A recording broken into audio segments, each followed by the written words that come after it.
स्वागत है आप लोगों का इस वीडियो में। बहुत ही अच्छा क्वेश्चन है और बहुत ज़्यादा चांस है कि ये आपके नोट्स में भी होगा, क्योंकि ये क्वेश्चन अक्सर क्लास में ही करवा दिया जाता है। तो देखते हैं क्या कह रहा है क्वेश्चन। दो मेथड से मैं इसे सॉल्व किया हूँ, तो आप ध्यान से समझिएगा एक एक मेथड को, अच्छा लगेगा आपको। A block of mass small m is placed on a triangular block of mass capital M.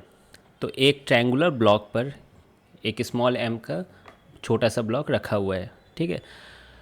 Assuming friction less surfaces, मतलब सारे सरफेस फ्रिक्शन लेस है, चाहे वो ऊपर का इंक्लाइंड सरफेस हो या फिर ये ग्राउंड हो, ठीक है। ये सारे सरफेस फ्रिक्शन लेस है। तो बोला गया है कि find the velocity of the triangular block when smaller block reaches the bottom and. तो जब ये बॉटम एंड, ये छोटा वाला ब्लॉक नीचे जब आ जाएगा, तो बताइए ये ट्रायंगुलर ब्लॉक की स्पीड क्या होगी। अब देखिए, ऐसा सिचुएशन आप न्यूटन्स लॉ ऑफ मोशन में भी देखे हैं, है ना, कि जब ये नीचे आता है तो पूछा जाता है किसी इंस्टेंट पर कि इसकी एक्सीलरेशन क्या होगी। तो वैसा ही कुछ केस है यहाँ पर। इस बार स्पीड पूछा गया है, ठीक है। तो ये नीचे जब आ जाएगा तो कुछ इसकी कुछ स्पीड ये गेन करेगा u, इसकी वजह से ये पीछे जाएगा। आप इमेजिन कर सकते हो, ये नीचे आएगा और ये पीछे जाएगा। क्यों? बीच में, इन दोनों के बीच में एक नॉर्मल फोर्स लग रही है, ठीक है। तो नॉर्मल फोर्स ऐसे तिरछा लग रही है, ठीक है। तो उस फोर्स की वजह से ये पीछे जाने लगेगा। आई बात समझ में? एक्सीलरेट करेगा इनफैक्ट यहाँ पर ये। तो पूछा गया है कि जब ये स्मॉल एम यहाँ पर पहुँच जाएगा उस वक्त की स्पीड बताइए। बीच के इलाके की स्पीड मत बताइए, एकदम जब ये यहाँ पहुँच जाए उसी वक्त की स्पीड बताइए। तो देखिए, हमारी आदत क्या होती है कि डायरेक्ट हम पीछे v मान लेंगे। हमें ये भी सोचना चाहिए ये किसके रिस्पेक्ट में है। तो ये v जो है ये ग्राउंड के रिस्पेक्ट में है ना, ये दिमाग में रखना चाहिए। ये v ग्राउंड के रिस्पेक्ट में है।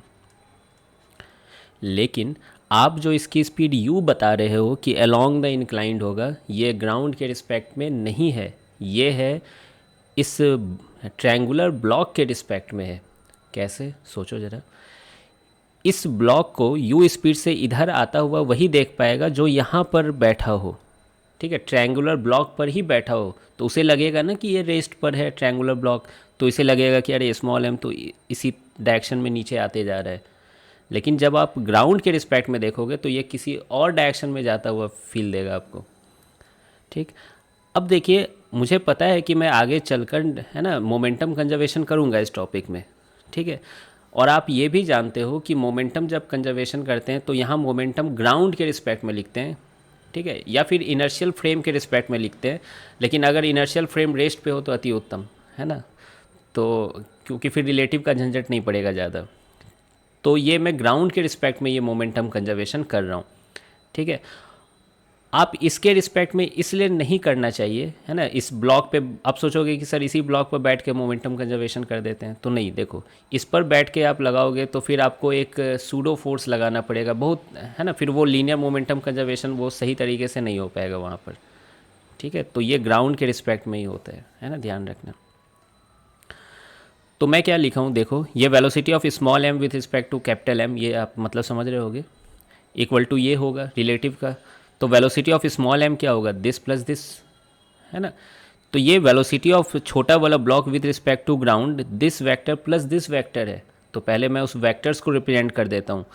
ये क्या बता रहा है? Velocity of small m with respect to capital M, ये इस u को ही बता रहा है। तो ये किस डायरेक्शन में है? इस डायरेक्शन में है u, ठीक है। और कितने एंगल पे अगर कोई आपसे पूछे तो शायद ये एंगल अल्फ़ा होगा। हाँ, सही बोल रहा हूँ मैं, क्योंकि देखिए ये लाइन और ये लाइन के बीच एंगल अल्फ़ा है, तो ये लाइन इस लाइन के बीच एंगल अल्फ़ा ही होगा। ये वेलोसिटी ऑफ कैपिटल एम क्या है? विथ रिस्पेक्ट टू ग्राउंड है। कैपिटल एम कौन है? ये है। इसकी वेलोसिटी किधर है? इस तरफ है। क्लियर ये चीज़? तो इन दोनों का जो रिजल्टेंट होगा, है ना, वो नेट वेलोसिटी होगा स्मॉल एम का विथ रिस्पेक्ट टू ग्राउंड। तो देखिए कैसे रिजल्टेंट लेंगे, इसको इधर कंपोनेंट ले लेंगे u कॉस अल्फ़ा, और इसका कंपोनेंट इधर ले लेंगे u साइन अल्फ़ा। समझ रहे हो ये चीज़? फिर उसके बाद इधर आप देखिए तो नेट स्पीड क्या हो जाएगी? एक्स एक्सिस में u cos alpha minus v हो जाएगी, u cos alpha minus v. और वाई डायरेक्शन में क्या है? u साइन अल्फ़ा है। हाँ, इन दोनों का अगर आप रिजल्टेंट लेते तो वो बताता है नेट स्पीड, किसकी नेट स्पीड, ये ज़्यादा बड़ा बना दिया, ये बताता नेट स्पीड किसकी, बी की, सॉरी स्मॉल एम की, है ना, स्मॉल एम की, किसके रिस्पेक्ट में, ग्राउंड के रिस्पेक्ट में। ठीक है, ये एंगल अल्फ़ा ही है अभी भी, सॉरी ये एंगल अल्फ़ा नहीं होगा, ये निकाला जा सकता है, मतलब नहीं अभी फ़िलहाल।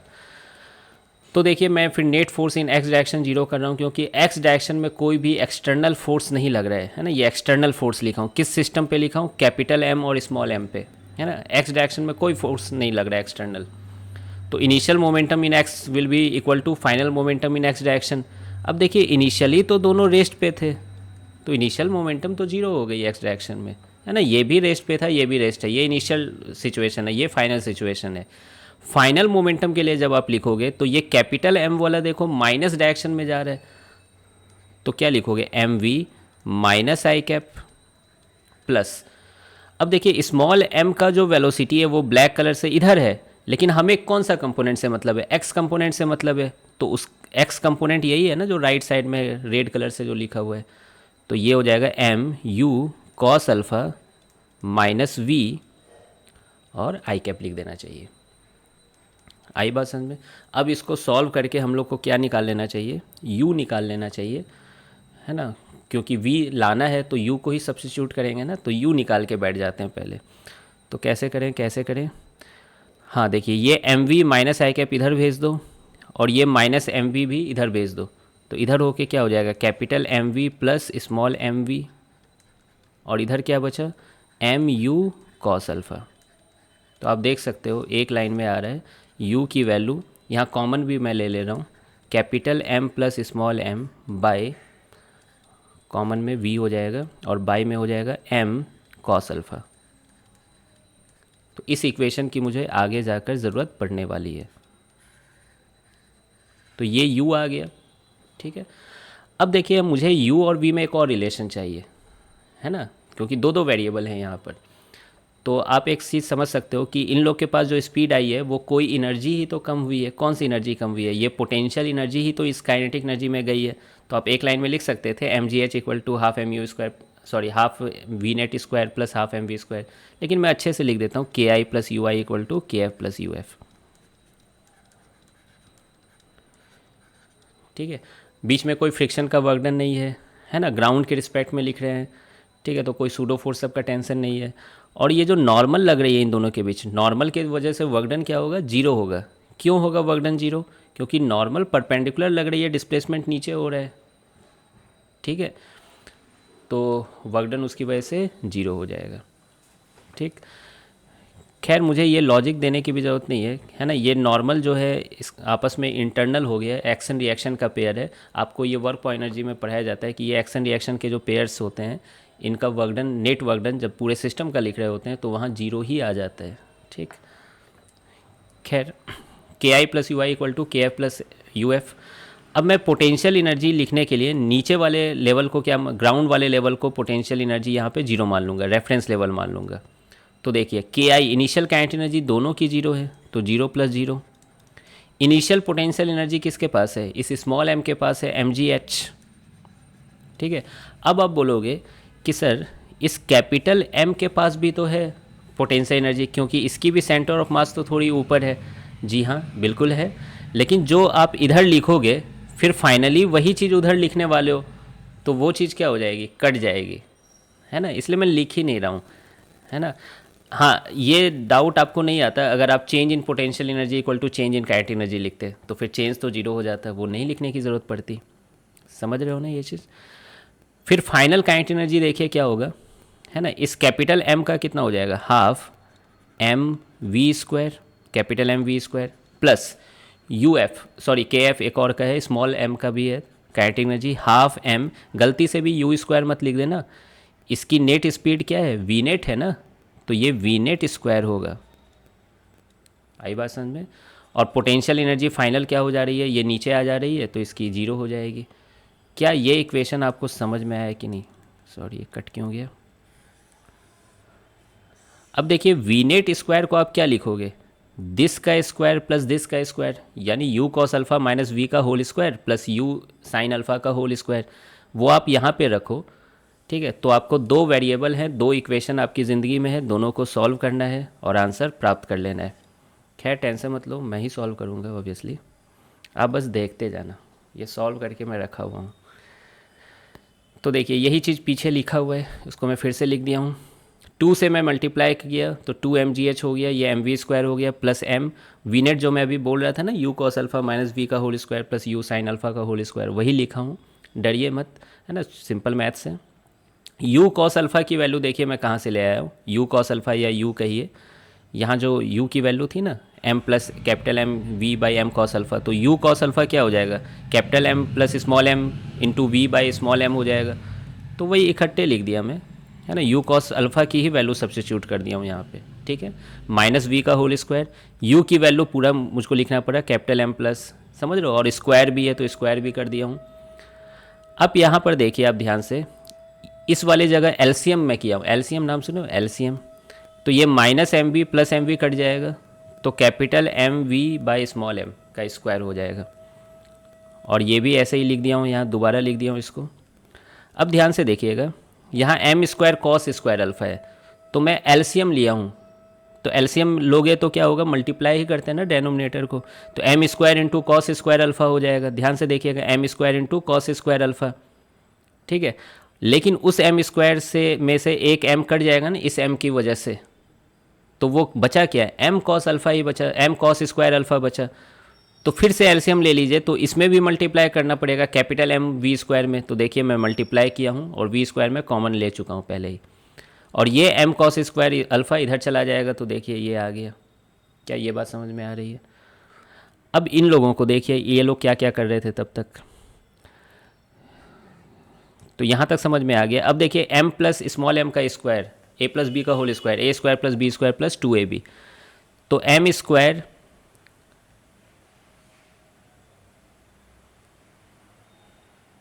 एक सेकेंड कुछ मिस्टेक हुआ है क्या यहाँ,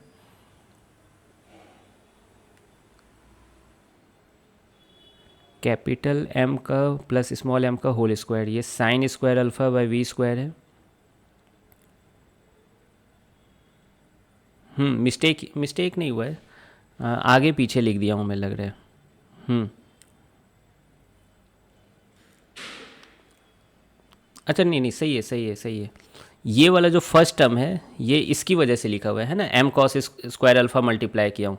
हाँ देखिए, यहाँ m square into cos square alpha करना पड़ेगा ना जब एलसीएम लिए थे, है ना, तो यहाँ मैं 2 स्टेप हटा दिया हूँ, है ना, ज़्यादा टाइम नहीं लेना चाह रहा था, तो वो m square cos square alpha लिखा हुआ है।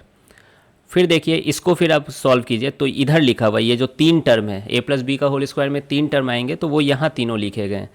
तो एक एम स्क्वायर आ जाएगा, उसमें साइन स्क्वायर अल्फ़ा मल्टीप्लाई होगा, एक स्मॉल एम स्क्वायर आएगा, उसमें साइन स्क्वायर अल्फ़ा मल्टीप्लाई होगा, एक 2ab हो जाएगा, तो 2 capital M small M sine square alpha, ठीक है। अब देखिए ये दोनों मिल के cos square alpha plus sine square alpha 1 हो जाएगा, तो ये देखिए ये अकेला आ गया। फिर इसको और इसको देखिए ध्यान से, जो टिक किया हूँ, इसको आप लिख सकते थे एम साइन स्क्वायर अल्फ़ा 2 बार लिख सकते थे, तो एक बार फिर वो cos square plus sine square alpha, है ना, 1 बन जाएगा, और एक ही बचेगा यहाँ पर, ठीक है, और एक m square sine square alpha बचा। अब यहाँ पर देखिए कैपिटल एम कॉमन ले लिया हूँ, तो ये small m plus capital M हो गया। यहाँ m sine square alpha common ले लिया, तो small m plus capital M बचा।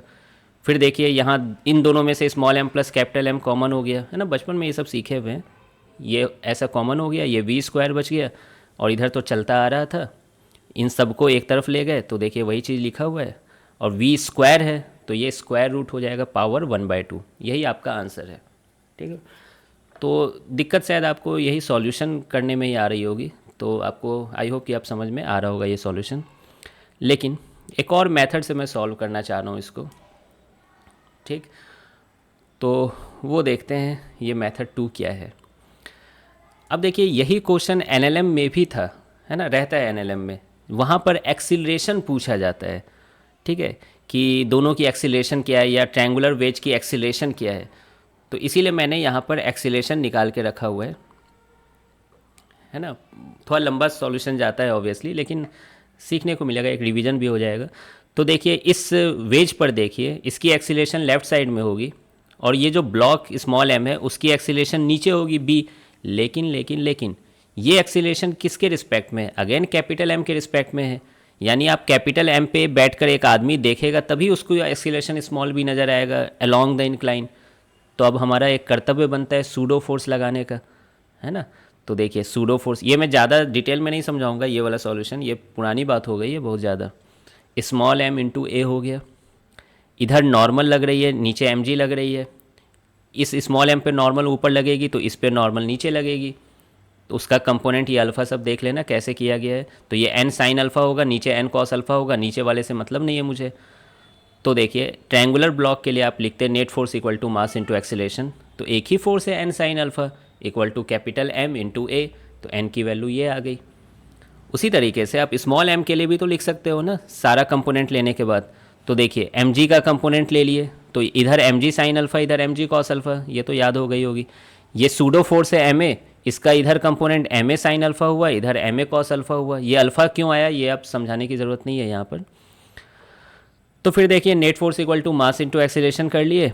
तो नेट फोर्स यही दोनों फोर्स हैं, ये दोनों फोर्स हैं, net force equal to m b. तो बी की वैल्यू आ गई, इसकी ज़रूरत पड़ेगी मुझको।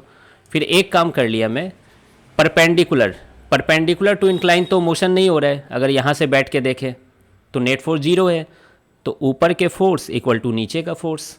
अब नॉर्मल की वैल्यू यहाँ से उठा के रख दिया हूँ मैं। फिर इसको देखो सॉल्व करना है ना। कैसे सॉल्व करना है? एलसीएम ले लेना है। ये साइन स्क्वायर अल्फ़ा हो जाएगा, ये साइन अल्फ़ा इधर आ जाएगा, ए कॉमन ले लो तो capital M plus small M sine square alpha आ गया। फिर इसको उठा के यहाँ रख दो स्मॉल ए में, तो कॉस अल्फ़ा से मल्टीप्लाई होगा तो कॉस स्क्वायर अल्फ़ा आ जाएगा। फिर इसके बाद कॉमन है ना, एलसीएम ले लो इसको। तो ये अच्छे से एलसीएम लिया गया है, आप एक बार अच्छे से पढ़ना। एलसीएम लेते लेते कॉमन लेते लेते स्मॉल बी आ गया।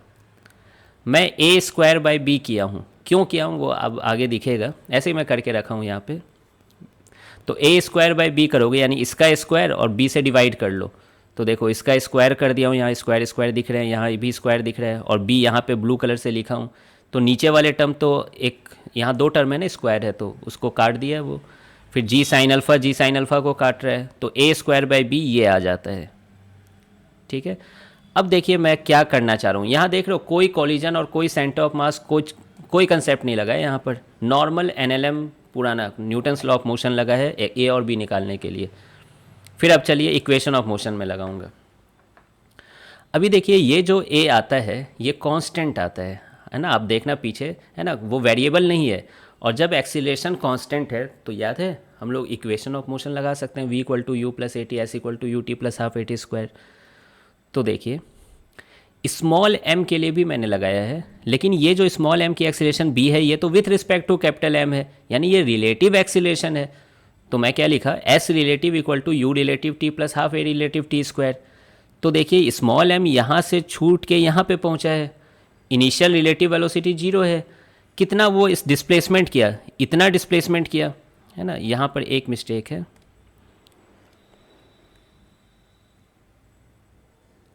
एक सेकेंड, ये h है ये अल्फ़ा है, तो ये S H by sine alpha होगा। यहाँ पे कॉस अल्फ़ा लिखा गया है, ये साइन अल्फ़ा होगा।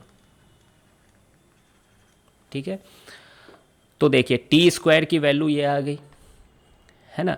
अब देखिए कैपिटल एम के लिए आप लिख सकते हो v equal to u plus a t, क्योंकि थोड़ी देर पीछे ये रेस्ट पे था और एक्सिलरेट कर रहा है, तो टी टाइम में कितना इसकी स्पीड हो जाएगी u plus a T. You zero था है ना, ये ग्राउंड के रिस्पेक्ट में। तो फिर मैं इसको स्क्वायर कर दिया, v square equal to a square t square की वैल्यू उठा के यहाँ रख दिया, ए स्क्वायर बाई बी की वैल्यू पीछे से उठा के लाया। देखिए आंसर हाजिर है। ठीक है, वैसे ये मेरा फेवरेट मेथड नहीं है, बस मैं एक नहीं होता एक ऐसे ही बस कर दिया, दूसरे तरीके से भी सॉल्व कर दिया। यहाँ कोई centre of mass momentum conservation कोई कंसेप्ट नहीं आया और फिर भी आंसर आ चुका है। ठीक है, बाकी है ना आप इसी मेथड से सॉल्व कीजिएगा इस टाइप के क्वेश्चंस को। तो आई होप कि आपको सारी बारीकियाँ समझ में आ गई होंगी और अच्छा लगा होगा। मिलते हैं फिर नेक्स्ट वीडियो में।